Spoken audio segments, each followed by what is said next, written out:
মানে আমি তোমায় সকাল সকাল কোন অলক্ষণে কথা বললাম রানী? আমি তো কিছুই বুঝতে পারছি না। বললেন না, অলক্ষণে কথা বললেন না। ভুলে যাবেন না, এই কৃষ্ণনগরের রানী। আমি তো তোমায় একটু কোনো কথা নয়, হ্যাঁ? নিজের কাজ নিজে করুন, বুঝলেন? অন্দরমহলে আমার অনেক কাজ আছে। নিজের কাজ নিজে করব? আমি তোমার স্বামী, আমি তোমার কাছে এইটুকু আবদার করতে পারি না? হ্যাঁ,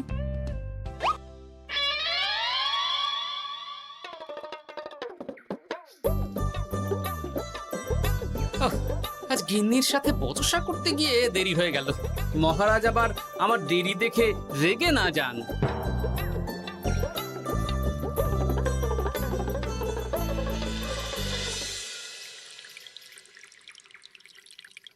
হ্যাঁ, তুমি কথাটা খুব একটা মন্দ বলনি মন্ত্রী। এতে রাজ্যবাসীরও উপকার হবে, আর রাজকোষেরও খুব একটা চাপ পড়বে না। তাহলে মহারাজ সব ঘরে ঘরে এই বার্তা পৌঁছে দিই। কি এত বড় সাহস তোমার? আমার মুখে মুখে কথা বলছো? যাও, বেরিয়ে যাও বলছি আমার চোখের সামনে থেকে। তোমায় আর দেখতে চাই না। আমি আবার কি বললাম মহারাজ? কি বললে মানে? কি বলতে বাকি রাখলে শুনি? বলছিলাম কি, অপরাধ নেবেন না মহারাজ, সেনাপতি তো। চুপ, একদম চুপ। আমি মরছি নিজের জ্বালায়, আর তুমি ওই ভুল ভাল বলে আমার মাথা বিগড়ে দিতে চাইছো? মহারাজ রেগে আগুন, এই ছিলেন ঠান্ডা, এই তো মুখে হাসি ছিল, এখন হাতে ডান্ডা। কি বললে কবি? তুমি আমায় অপমান করলে? যাও, এক্ষুনি তোমরা সবাই দূর হয়ে যাও আমার সামনে থেকে। কাউকে চাই না আমি। এই মুহূর্তে রাজসভা আমি শূন্য দেখতে চাই, না হলে আজ সব কটার গর্দান নেব আমি। যাও বলছি।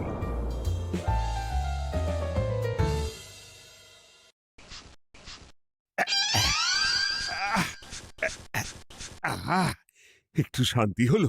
ভেবেছিলাম রাজসভায় করব তাই রে নাই রে, রাজা দিলেন ঘাড় ধাক্কা, এখন সবাই বাইরে। এ তো তোমার জন্য, তুমিই তো বেমক্কা একটা এমন কবিতা বললে। আহ, কেন এইভাবে চটছেন মন্ত্রী মশাই? দোষ তো আপনারও। আপনি তো কি একটা বলে রাজা মশাইয়ের মাথা গরম করে দিলেন। আমি আবার কি বলেছি? আরে মহারাজ তো সেনাপতির ওপর রেগে গেলেন। আরে বাবা, আমি আবার কি করলাম? পণ্ডিত মশাই কি সব বলে দিলেন, তখনই তো মহারাজ। এই আমার নামে একটা অসাধু বাক্য বললেই আমি কিন্তু। এ কি কাণ্ড! কৃষ্ণনগর রাজসভার সভারত্নরা বাইরে বের হয়ে কি মহা হট্টগোল শুরু করলেন। মহারাজ সবাইকে একসাথে ঘাড় ধাক্কা দিয়েছে। ওরে বাবা, এতগুলো ঘাড়ে রাজামশাই একসাথে ধাক্কা দিলেন কিভাবে? আচ্ছা, দোষটা কে করলো? দোষ করেছে ও, দোষ করেছে ও। দোষ করেছে ও। দোষ করেছে ও। এবারেও কেউ একমত হতে পারলেন না কে দোষ করেছে। আচ্ছা বেশ, কি হয়েছে কেউ একটা খুলে বলুন দেখি। আমি বলছি, মহারাজ বেশ খোশ মেজাজি ছিলেন, কিন্তু হঠাৎ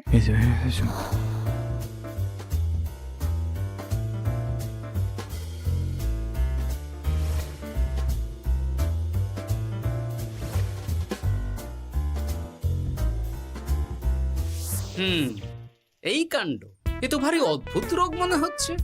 মহারাজের আচমকা মাথায় রক্ত চড়ে গেল নাকি? হ্যাঁ,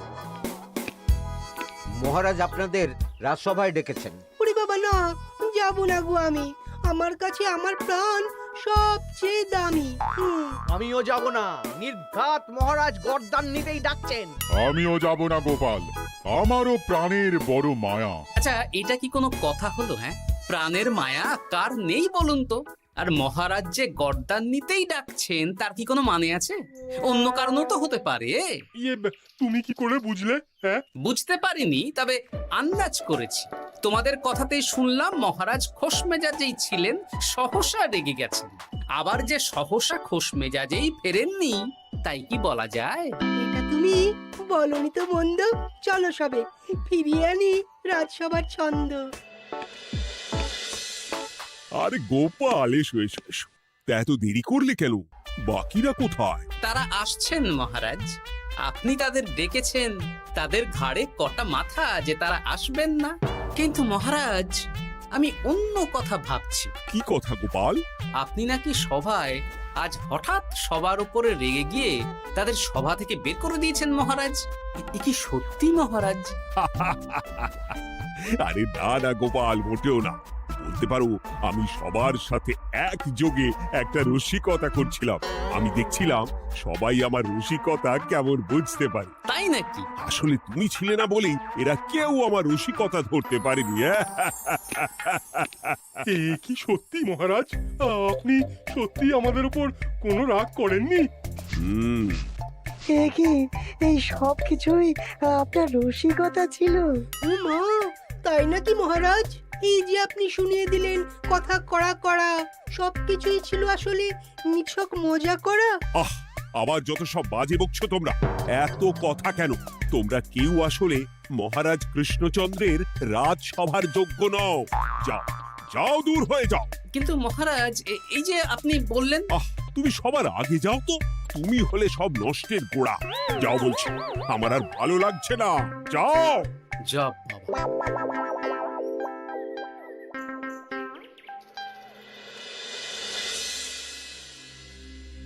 কি বুঝছেন? না না না, আমি তো সবই ঠিক দেখছি রানীমা। হ্যাঁ, এটা ঠিক যে নারীর গতি কিঞ্চিত চঞ্চল বটে, তবে তা তো হতেই পারে। বাকি সবটাই ঠিকই আছে। তাহলে এমন হচ্ছে কেন? মহারাজ এইভাবে যখন তখন রেগে যাচ্ছেন কেন? আজ শুনলাম আপনাদের সভা থেকে দুবার বের করে দিয়েছেন, আবার ফিরিয়ে এনেছেন। হুম, হুম, হুম। আমি ওষুধ পাঠিয়ে দিচ্ছি, আর মহারাজের কিঞ্চিত বিশ্রামের দরকার। হ্যাঁ, তোমার মাথা আর আমার মুন্ডু। বলি, আমি বিশ্রাম নিলে রাজকার্যকে চালাবে শুনি তুমি, নাকি ওই অকর্মার ঢেকি মন্ত্রী? না মানে ওই আমি। যাও, আর আমার কথা বলতে ভালো লাগছে না। আমাকে একটু একা থাকতে দাও।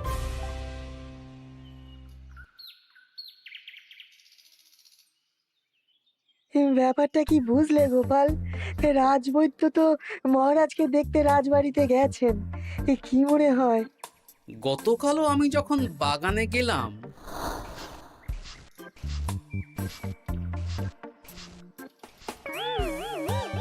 গোপাল, তোমার কি মনে হয় মহারাজকে কোন রোগে ধরেছে? এই রেগে যাচ্ছেন, আবার এই মাথা ঠান্ডা হয়ে গিয়ে ডেকে পাঠাচ্ছেন। আমি বলি কি গোপাল, তখন সবার সামনে বলিনি বটে, তবে এখন তোমার সামনে স্বীকার করতে বাধা নেই। কি কথা বিজ্ঞানী? মহারাজের এই রাগের কারণ হয়তো আমি। আমার মনে হয় আমার দোষেই উনি এরকম বারবার রেগে যাচ্ছেন। কেন? আসলে মহারাজ আমাকে একটা মাথা যন্ত্রণা সারার ওষুধ আবিষ্কারের দায়িত্ব দিয়েছিলেন, তো আমি অনেক চেষ্টা করেও সেই ওষুধটা আবিষ্কার করতে পারিনি। যেটা আবিষ্কার করেছি তাতে সেরকম কাজ হচ্ছে না। আমার মনে হয় ওনার মাথা ব্যথা থেকে এরকম হচ্ছে। সে যাই হোক, তুমি কিছু একটা করো গোপাল। মহারাজের অসুখ কিভাবে সারানো যাবে সেটা নিয়ে কিছু একটা ভাবো। ভাবতে তো হবেই। আজ সন্ধেবেলায় তুমি তোমার বাড়িতে বাকি সভাসদদের ডেকে আনো, আমি সমাধান সঙ্গে নিয়ে সময় মতো চলে আসবো। আচ্ছা বেশ, তাই হবে। আমি এখনই বাকিদের খবর দিয়ে দিচ্ছি। আর বিজ্ঞানী, একটু এদিকে এসো তো, একটা কথা আছে।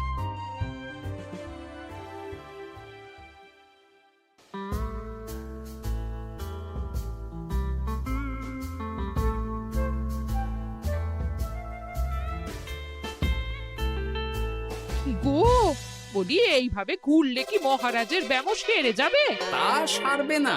তার চেয়ে এক কাজ করি, কিছুটা আলু আর ছোলা সেদ্ধ করেছি, তার সাথে নুন, লঙ্কার গুঁড়ো আর লেবু দিয়ে মেখে আলু কাবলি বানিয়ে দিই, কি বলো? হ্যাঁ, দাও দাও দাও, মন্দ হয় না। মহারাজের মন উচ্চাটন, তার কি কারণ? মাঝে মাঝে আসছেন আর মহারাজ রেগে আগুন হয়ে যাচ্ছেন, আবার যেই সে ব্যামো ঠিক হয়ে যাচ্ছে মহারাজ সেই আগের মতন। তার উপর আবার সভাসদেরা মনে করছে তাদেরও কোনো দোষ আছে। তাহলে দুয়ে দুয়ে চার করতে হবে, কিন্তু কিভাবে কিভাবে কিভাবে? এই নাও আলু কাবলি খেয়ে পেট ঠান্ডা করে নাও দেখি। হ্যাঁ, বেশ কিছুদিন আগে বিজ্ঞানী লেবুর রসের জাদুর কথাই তো বলছিল। আর আচ্ছা গিন্নি, তুমি তোমার বিয়ের সময় তোমার বাবার মুদির দোকানের একটা কাঠের ছোট বাক্স পেয়েছিলে না, যাতে শ্বশুর মশাই মোহর রাখতেন? উমা, সে বাক্স তো ঝুলকালি মেখে আছে গো, তা দিয়ে তোমার কি হবে? ঝুলকালি লেগেছে? বাবা বাবা বাবা, তাতে তো আমার কাজ আরো ভালো হবে। যাও যাও যাও, নিয়ে এসো দেখি। আমি ততক্ষণে বেশ খানিকটা অদৃশ্য কালি বানিয়ে ফেলি। না না, আমি তো বলছি মহারাজের কোনো রোগ নেই, সামান্য উদ্বেগ ছাড়া আর কোনো সমস্যাই নেই মহারাজের। তাহলে মহারাজ আমাদের এই তুর্কি নাচন কেন নাচাচ্ছেন শুনি, মস্করা করে? তাই তো উত্তর জানা চাই তো। আর এই যে এত জরুরি তলব পাঠিয়ে গোপাল আমাদের ডেকে পাঠালো, তার তো টিকিরও দেখা নেই। গোপাল কি করবে শুনি? যে রোগ আদপেই নেই সেই রোগ কিনা ওই গোপাল ছাড়াবে? আমার তো বিশ্বাসই হয় না। বিশ্বাসে মিলায় বস্তু, তর্কে বহু দূর, তাই না মন্ত্রী মশাই? পেলে গোপাল, মহারাজের রোগ সারাবার কোনো উপায় পেলে? আচ্ছা গোপাল, রাজবৈদ্য বলেছেন মহারাজের কোনোই অসুখ নেই, তা তুমি কি সারাবে শুনি? হ্যাঁ, রোগ হয়তো রাজবৈদ্য মশাই ধরতে পারেননি, কিন্তু কিছু তো আছেই যার জন্য মহারাজ এমন আচরণ করছেন, তাই না?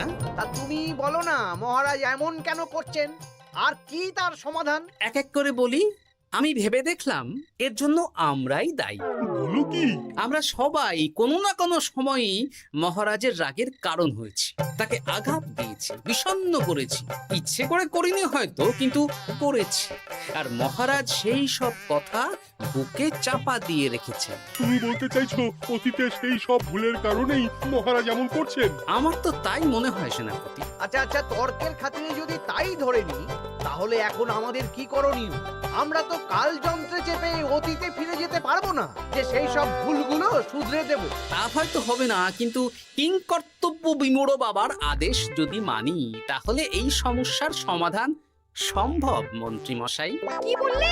ত্রিকালজ্ঞ বাবা কিংকর্তব্য বিমূঢ়, সে আবার কি গোপাল? আছেন একজন জ্ঞানী ব্যক্তি, আমার খুব পরিচিত। তার দেওয়া একটা উপদেশ আমার জানা আছে। আমার বিশ্বাস তাতে মহারাজের এই সমস্যার সমাধান হয়ে যাবে। কি করে শুনি? এই কালি হলো অদৃশ্য কালি। কলম দিয়ে অদৃশ্য কালিতে কাগজের উপর লিখতে হবে। কি লিখতে হবে? লিখতে হবে যে মহারাজের সাথে অতি সাম্প্রতিককালে আমরা যা যা অন্যায় করেছি তাই লিখতে হবে। কোনো মিথ্যে কথা লেখা যাবে না। তবে চিন্তা নেই, অদৃশ্য কালি, ফলে কেউ কারো লেখা পড়তে পারবে না। এইবার এই কাগজ ভাঁজ করে ফেলে দিতে হবে এই বাক্সে। বাক্সে তালা, তার চাবি থাকবে মন্ত্রী মশাইয়ের কাছে। আবার আমার কাছে কেন? পরে যাতে কোনো সন্দেহ না করেন, যা সন্দেহবাতিক মৌন আপনার। বললে এইবার এই বাক্স সারা রাত নদীর ধারে বটতলায় পড়ে থাকবে, চাঁদের আলো পান করবে। তারপর সকালে আমরা সবার সামনে এই বাক্স ফেলে দেব নদীর জলে। সবার অন্যায় সারা রাত চাঁদের আলো পান করে শুদ্ধ হয়ে ভেসে যাবে নদীর জলে। ব্যাস ব্যাস, আমরা সবাই পাপ মুক্ত হয়ে যাব। একদম সবাই শুদ্ধ হয়ে যাব, আর মহারাজের ব্যামো সেরে যাবে। কিন্তু তুমি কোনো চালাকি করছো না তো গোপাল? অদৃশ্য কালিতে লেখার সাথে আমি আর কোন চালাকি করব মন্ত্রী মশাই? দেখুন, আমি একটা কাগজে লিখছি। কি কিছু বোঝা যাচ্ছে? সত্যি তো কিছু বোঝা যাচ্ছে না যে আদৌ কিছু লেখা হয়েছে কি হয়নি। তাহলে লেখা শুরু করা যাক। এক এক করে লিখুন আর কাগজ ভাঁজ করে বাক্সে ভরে দিন। আর হ্যাঁ, একদম মিথ্যে কথা লিখবেন না, তাহলে কিন্তু লেখাগুলো অদৃশ্য থাকবে না, ফুটে উঠবে। আচ্ছা গোপাল, বুঝেছি। কলম কালি মন, লেখে 3 জন। মিথ্যে কথা লিখে দিলেই ঘটবে অঘটন। আমি বাক্সটা নদীর পাড়ে সঠিক জায়গায় রেখে আসব। তারপর কাল সকালে সবাই মিলে এই বাক্স ফেলে দেব নদীর জলে। ঠিক আছে?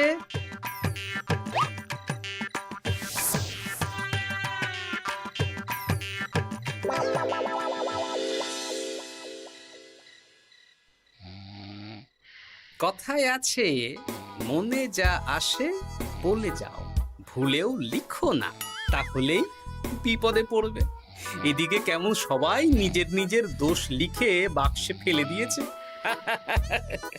ভাগ্যিস আমি সবার লেখা কাগজগুলো রাতের অন্ধকারে বের করে আনলাম।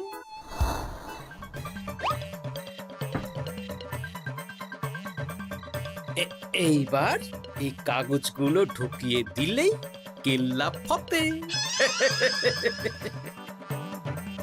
এখন সবার পাপের স্বীকারোক্তি আমার হাতের মুঠোয়।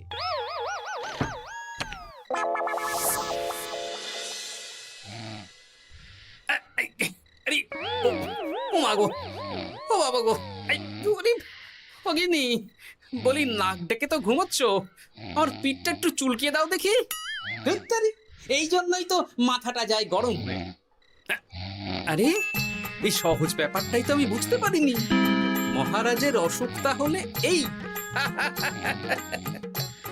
যাক, এই রাতের বেলাতেই একসাথে একটা ঢিল পেয়ে গেছি। এক ঢিলে মারবো দুই পাখি। রাজার অসুখও সারবে, আবার সব কটা পাজি শায়েস্তাও হবে। হ্যাঁ,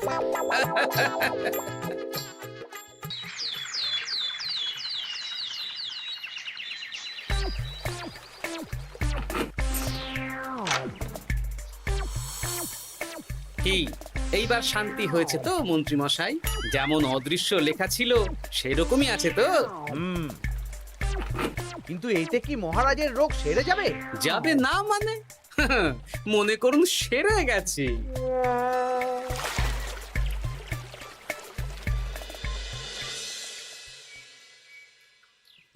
তাহলে আজকে সভার কাজ শুরু করা যাক। ক্ষমা করবেন মহারাজ, সবার কাজ শুরু করার আগে একটা দরকারি কাজ আগে করা দরকার। না হলে আবার কখন আপনি আমাদের কারো উপর রেগে যাবেন আর আমাদের সভা থেকে তাড়িয়ে দেবেন তার তো ঠিক নেই, তাই না? গোপাল, আর বিরক্ত করো না। আমার এত সাহস নেই মহারাজ যে আমি আপনাকে বিরক্ত করব।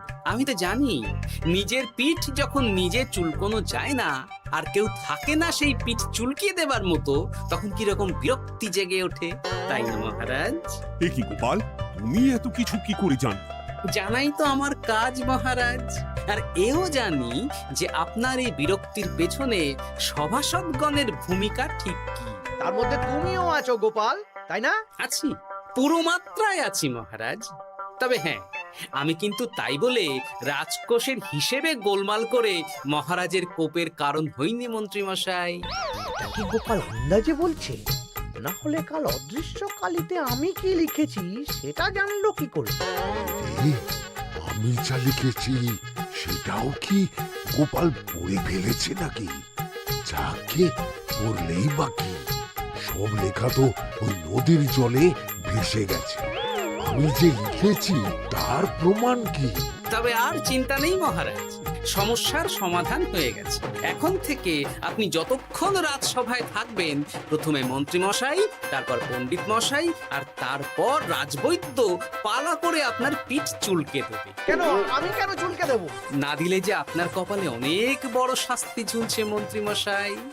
রাজকোষে যে জালিয়াতি আপনি করেছেন তার স্বীকারোক্তি আমি হাজির করব যে মহারাজের সামনে।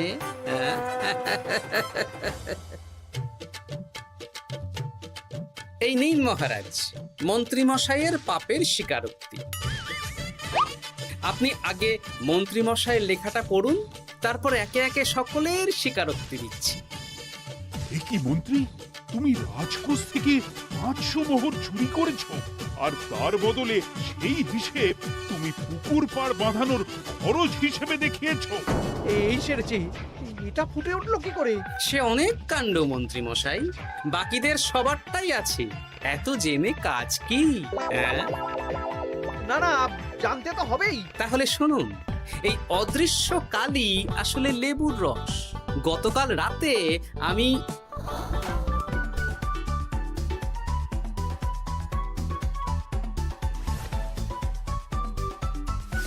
এবার লেবুর রসে অদৃশ্য লেখা কেন বা কিভাবে ফুটে উঠলো সেটা বিজ্ঞানী বোঝাবে।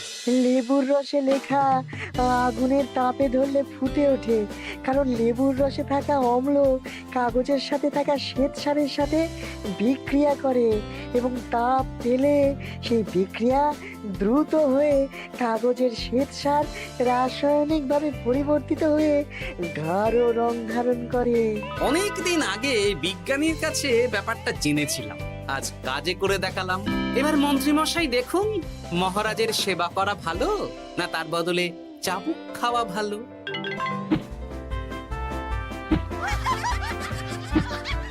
ওরে বাবা না, না, উফ! আগে যেমন বুনো ওল তেমনই তো বাঘা তেঁতুল হবে মন্ত্রী মশাই। যা, রাজা মশাইয়ের মেজাজ আবার বিগড়ে যাওয়ার আগেই কাজ শুরু করে দিন ও বাকিদেরকে সেবা করার সুযোগ করে দিন। আজ থেকে ভুল হলে শুধরে নেব ভুলকে। মন্ত্রীমশাই মহারাজের পিঠ দেবে চুলকে।